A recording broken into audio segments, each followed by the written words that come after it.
ورحمة الله وبركاته. أعوذ بالله من الشيطان الرجيم. بسم الله الرحمن الرحيم. الحمد لله الذي هدانا لدينه الذي ارتضاه وسبيله الذي اصطفاه ونصرنا لما يوجب الزلفة لديه والوصول إليه، فأمرنا لأداء فرض الجمعات وما أوجب علينا فيها من الطاعات، وقسمه لأهلها من العطاء في يوم الجزاء، إنه هو العزيز الحكيم. قال رسول الله صلى الله عليه وآله وسلم: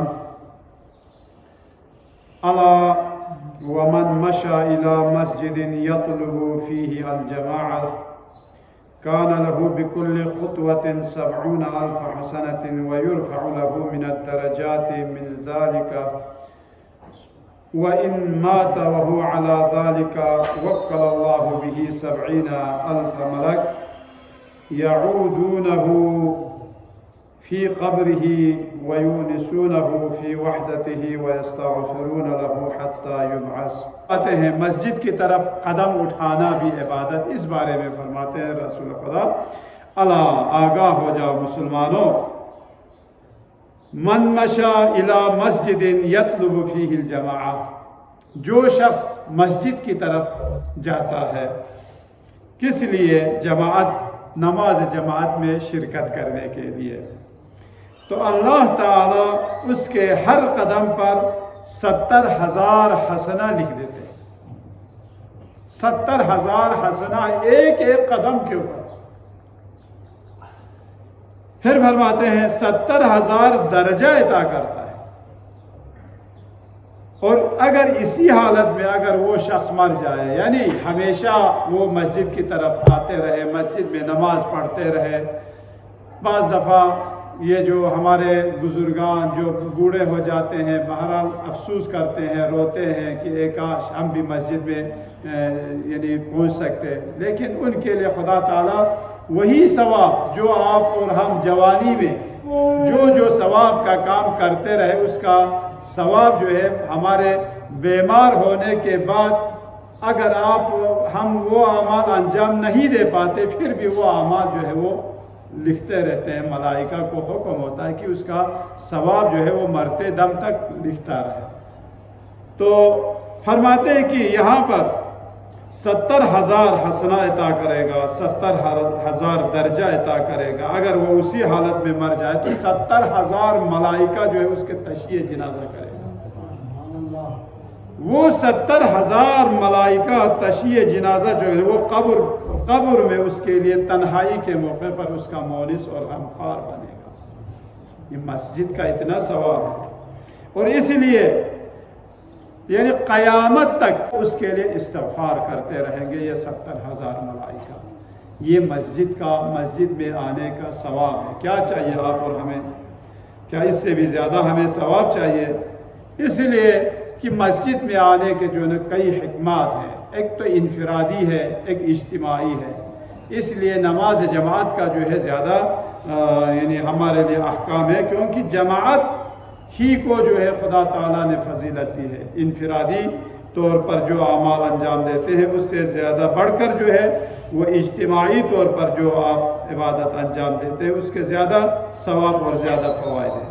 لہٰذا اس کی حکمت ہے. مثلا مسجد جو ہے وہ مذکر ہے. مذکر سے مراد کیا ہے؟ ہمیں یاد دلانے والی چیز ہے، تذکرہ دینے والی چیز. فذکر فإن الذکر تنفع المؤمنین.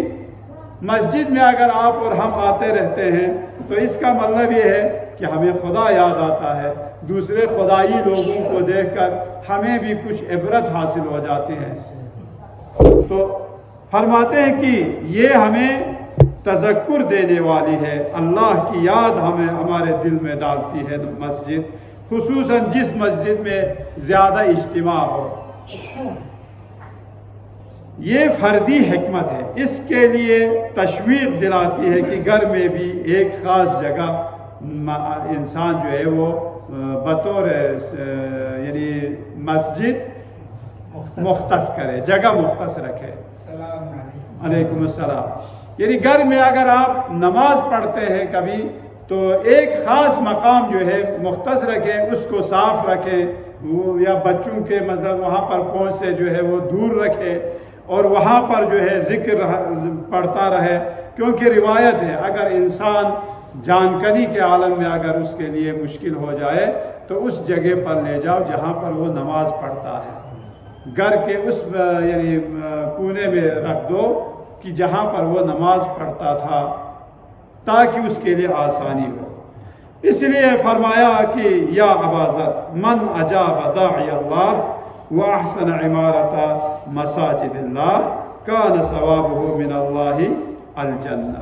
خیر یعنی روایت بہت طولانی ہے، میں یعنی عربی عبارت نہیں پڑھوں گا، صرف ترجمہ، تاکہ کوئی زیادہ سے زیادہ مطالب جو ہے آپ تک پہنچ جائے۔ اللہ کے رسول نے حضرت ابا ذر غفاری سے فرمایا، اے ابا ذر جو بھی اذان کا سنتے ہی مسجد کی طرف بڑھے اور اسے اچھی طرح آباد کرے تو خدا کی طرف سے اس کا ثواب بہشت ہے۔ جب بھی اذان کا وقت آئے، اذان کی آواز سنائی دے تو مسجد کی طرف بڑھے اور مسجد کو آباد رکھے۔ تو آپ نے ابا ذر نے عرض کیا، میرے ماں باپ آپ پر فدا ہو یا رسول اللہ، مسجد کو آباد کرنے سے کیا مراد ہے؟ فرمایا اس میں بلند آواز کے ساتھ بات نہ کی جائے، مسجد کا احترام، اس میں باطل باتیں نہ کرے، مسجد کو بازار نہ بنائے، اس میں چیزوں کی خرید و فروخت نہ کرے، خدا باتیں نہ کرے۔ اگر ان باتوں کی رعایت نہ کی تو قیامت کے دن اپنے نفس کے علاوہ کسی اور کی ملامت اور مذمت نہ کرنا۔ مسجد کا احترام ہے، مسجد کا احترام جو ہے اس کا خیال رکھنا۔ اے ابا ذر جب تک تم مسجد میں بیٹھے ہو، سانس لے رہے ہو، ہر ایک سانس کے بدلے میں جنت کی ایک درجہ عطا کرتا ہے۔ مسجد جہاں پر آپ کے ہر سانس کے، اور جب تک تم مسجد میں ہو ملائکہ تم پر سلام بھیجتے ہیں اور تیرے ہر سانس کے لیے 10 حسنہ ثواب کا لکھ دیتا ہے اور تم سے 10 گناہ جو ہے وہ مٹایا جاتا ہے۔ اے ابا ذر کیا تمہیں معلوم ہے کہ یہ آیت اصبروا وصابروا ورابطوا واتقوا اللہ لعلکم تفلحون کن کے بارے میں یہ آیت نازل ہوئی؟ تو ابا ذر غفاری نے فرمایا معلوم نہیں، میرے ماں باپ آپ پر قربان ہو، مولا ہمیں معلوم نہیں کہ یہ آیت کن کے بارے میں نازل ہوئی۔ تو آپ نے فرمایا نماز کھڑی ہونے کے انتظار میں بیٹھے ہوئے افراد کے بارے میں یہ آیت نازل ہوئی ہے۔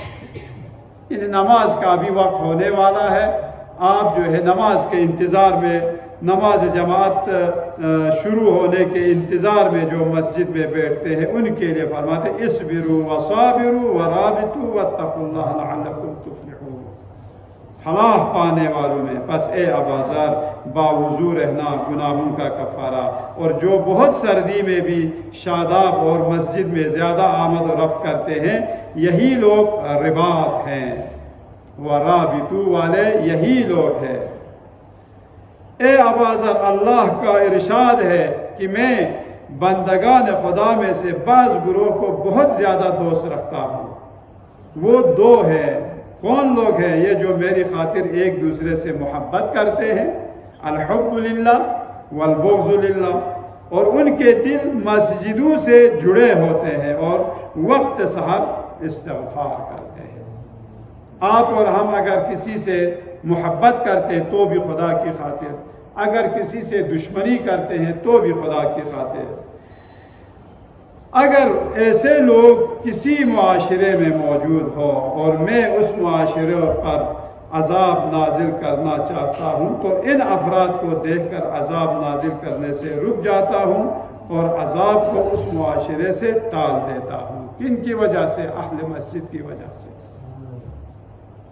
مسجد کی کتنی برکت ہے۔ اے ابا ذر مسجد میں بیٹھنا فضول ہے سوائے ان 3 حالتوں میں، یا نماز، یا ذکر خدا، یا کوئی علمی گفتگو۔ ان 3 حالتوں کے علاوہ باقی مسجد میں بیٹھنا فضول ہے۔ چنانچہ رسول خدا صلی اللہ علیہ وآلہ وسلم مسجد میں تشریف لائے تو دیکھا کہ ایک یعنی کونے میں کچھ لوگ عبادتوں میں مصروف ہے، نماز میں مصروف ہے، ایک گروہ جو ہے وہ علمی مباحثے میں مصروف ہے۔ تو آپ نے اس علمی گفتگو والے اس گروہ کو آپ نے زیادہ پسند کیا کہ ان کا ثواب زیادہ ہے۔ کیوں ثواب زیادہ ہے؟ کیونکہ یہ لوگ علمی جو گفتگو کر رہے ہیں علم کی فضیلت کے بارے میں، تو یہاں پر بھی فرماتے ہیں کہ یہ 3 حالتوں سے خالی نہیں ہونی چاہیے۔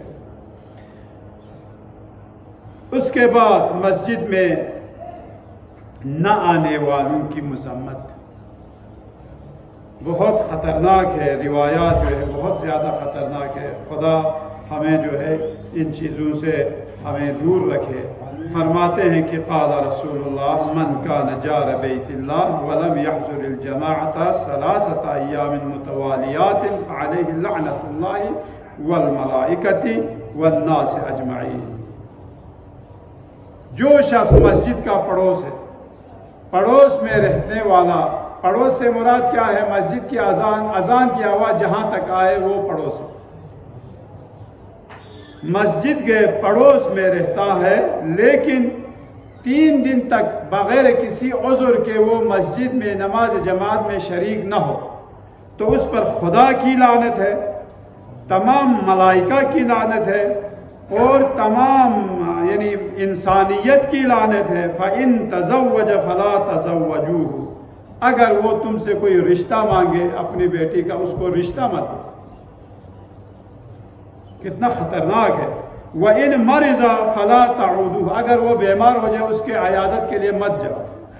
اَلَا لَا صَلَاةَ لَهُ اَلَا فَلَا صَوْمَ لَهُ، نہ اس کی کوئی نماز نہیں، اس کا کوئی روزہ نہیں، اور اس کی کوئی زکوٰۃ نہیں۔ فَلَا حَجَّ، اور اس کا کوئی حج نہیں۔ اَلَا فَلَا جِهَادَ لَهُ، اگر وہ جہاد کرے تو اس کے جہاد بھی کسی کام کا نہیں۔ وَإِن مَاتَ مِيتَةً جَاهِلِيَّةً، اگر وہ اسی حالت میں مر جائے جو مسجد میں نہیں آتا، نماز جماعت میں نہیں آتا، وہ جہالت کی موت مرا ہے۔ لہٰذا جماعت کی بہت زیادہ اہمیت ہے۔ یہ سب آپ اور ہم اگر غور سے یعنی سوچ لیں، یہ کسی اور کی خاطر نہیں ہے، ہمارے لیے، ہماری خاطر ہے۔ اتنا ثواب جو ہے ہم چھوڑ دیتے ہیں۔ 1000 روپے انسان کے جیب سے گم ہو جائے تو ہمیں نیند ہماری اڑ جاتی ہے۔ اتنا ثواب جو ہے ہم چھوڑ کے ہمیں ٹس سے بس نہیں، وہ اس وجہ سے نہیں کیونکہ ہمیں اس چیز کی معرفت نہیں، لیکن ایک وقت ایسا آئے گا کہ وہ اس وقت وہاں پر تمنا کرے گا۔ لہٰذا فرمایا آتانی جبرائیل و میکائیل و اسرافیل و عزرائیل مع کل واحد 80,000 ملک، میرے پاس جبرائیل، اسرافیل، میکائیل، عزرائیل، یہ تمام فرشتے آئے، ان کے ساتھ 80,000 ملائکہ بھی موجود ہیں۔ فقالوا یا محمد الجبار یقرئک السلام ویقول بلغ امتک انہ من مات مفارق الجماعہ لا یجد رائحۃ الجنہ وان کان اکثر عملا من اہل الارض۔ روایت طولانی ہے، یہیں تک جو ہے اس کی عبارت پڑھوں۔ فرماتے ہیں کہ اے میرے نبی، آپ کے لیے خداوند جبار کا سلام ہے۔ اس کے بعد فرمایا ہے کہ آپ اپنی امت تک یہ بات پہنچا دیجئے، جو شخص نماز جماعت سے دور رہتا ہے اس کے لیے جنت کی خوشبو تک جو ہے وہ سونگھ نہیں سکے گا۔ حالانکہ روایتوں میں ہے کہ جنت کی خوشبو 500 سال کے فاصلے تک جو ہے وہ سونگھی جا سکتی ہے، خوشبو آتی ہے۔ کہتے ہیں کہ اسے جنت کی خوشبو تک نہیں آئے گی۔ وَإِن كَانَ أَكْثَرَ عَمَلًا مِنْ أَهْلِ الْأَرْضِ، اگرچہ اس کے اعمال تمام بنی نوع بشر اہل الارض کے اعمال ہی اس نے انجام کیوں نہ دیا، اتنے اعمال انجام دے بھی دیا ہو، تب بھی اگر وہ جماعت سے اگر وہ دور رہتا ہے تو اس کا اللہ اس کا کوئی صدقہ قبول نہیں کرتا، نہ اس کا اور کوئی عمل۔ اے محمد، نماز جماعت کا ترک کرنے والا میرے نزدیک اور ملائکہ کے نزدیک ملعون ہے، اور ان پر کتاب تورات، انجیل، زبور اور فرقان میں لعنت کی گئی ہے جو جماعت سے محروم رہتا ہے۔ اے محمد، نماز جماعت ترک کرنے والے پر صبح و شام اللہ کی لعنت ہے۔ اے محمد، نماز جماعت ترک کرنے والے کی دعائیں قبول نہیں ہوں گی، نہ اس پر میری رحمت نازل ہوگی، اور وہ تیری امت کے یہودی ہے۔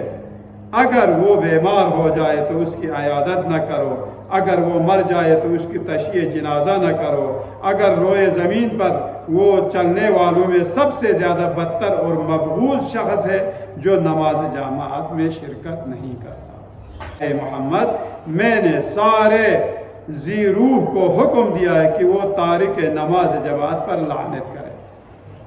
جو نماز جماعت ترک کرتا ہے اس پر خدا کی لعنت۔ یہ شراب خوار، احتکار کرنے والے، ناحق خون بہانے والے اور سود خوروں سے بھی بدتر ہے، جو جماعت ترک کرنے والے کے لیے جنت میں کوئی جگہ نہیں ہے۔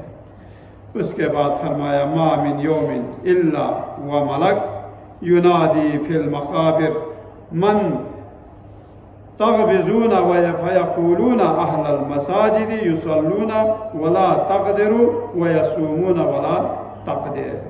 ہر روز ایک فرشتہ قبرستان والوں کو فریاد کرتا ہے کہ کیا تم میں سے کوئی تمنا یا آرزو رکھتے ہیں اپنے دلوں میں؟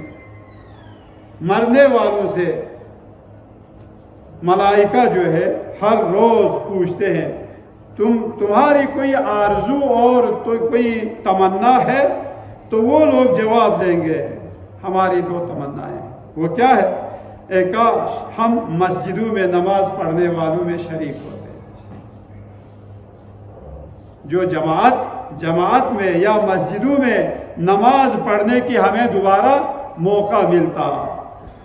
ان پر جو ہے وہ غبطہ، اور روزہ رکھنے والوں پر یہ دو حالتیں بتا دی۔ ان کی جو ہے وہ تمنا کرتے ہیں، ہمارے مرنے والے جو اس دنیا سے چلے گئے ہیں وہ یہی نماز جماعت کے لیے وہ ترستے ہیں، غبطہ کرتے ہیں۔ کاش ہم کیوں ان کی طرح یہ اعمال انجام نہیں دے سکتے۔ لہٰذا مرنے سے پہلے یہ جو ہم تمنا کریں اور ان کی طرف جو ہے وہ ہم رغبت پیدا کریں، انشاءاللہ قیامت کے دن جو ہے آپ کا ہر قدم اور آپ کا ہر سانس جو ہے وہ آپ کے لیے حسنات کے طور پر خدا تعالیٰ عطا کرے گا۔ اس کے بعد فرماتے ہیں کہ پھر نماز میں سستی کرنے کے اثرات کیا ہیں؟ یہ جناب فاطمہ سلام اللہ علیہا سے رسول خدا صلی اللہ علیہ وآلہ وسلم نے فرمایا یا فاطمہ من تہاون بصلاۃ من الرجال والنساء ابتلاہ اللہ ب15 خصلۃ۔ اے میری بیٹی، جو بھی نماز کو یعنی معمولی سمجھتا ہے یا اس میں سہلانگاری کرتا ہے تو اس کے لیے 15 قسم کے جو ہے وہ عذاب میں بلاؤں میں مبتلا ہوتا ہے۔ 15 بلاؤں میں، ان میں سے 6 مشکلات جو ہے وہ دنیا میں ہے، اور ان 6 میں سے کون کون سی ہے؟ کہتے ہیں کہ ایک تو اس کی عمر میں سے برکت اٹھاتے ہیں، دوسرا اس کے رزق میں سے برکت اٹھا لیتا ہے، تیسرا صالحین کی سیما سے وہ محروم ہوتا ہے۔ 3 مشکلات جو ہے وہ مرتے وقت ہے اس کے لیے۔ وہ کون سی مشکلات ہے؟ ذلت کی موت مرے گا، بھوکا مرے گا، پیاسا مرے گا، اور 3 مشکلات اس کے لیے قبر میں ہے۔ وہ کون سی ہے؟ عذاب قبر کا، یعنی عذاب کا فرشتہ جو ہے اس پر مسلط کرے گا، فشار قبر میں وہ مبتلا ہوگا، قبر میں کوئی روشنی نہیں ہوگی، تاریک ہوگی، اور 3 مشکلات روز قیامت کہ جب وہ قبر سے باہر آئے گا اس وقت اس کو ان 3 مشکلات کا سامنا کرنا پڑے گا۔ وہ کون سے ہے؟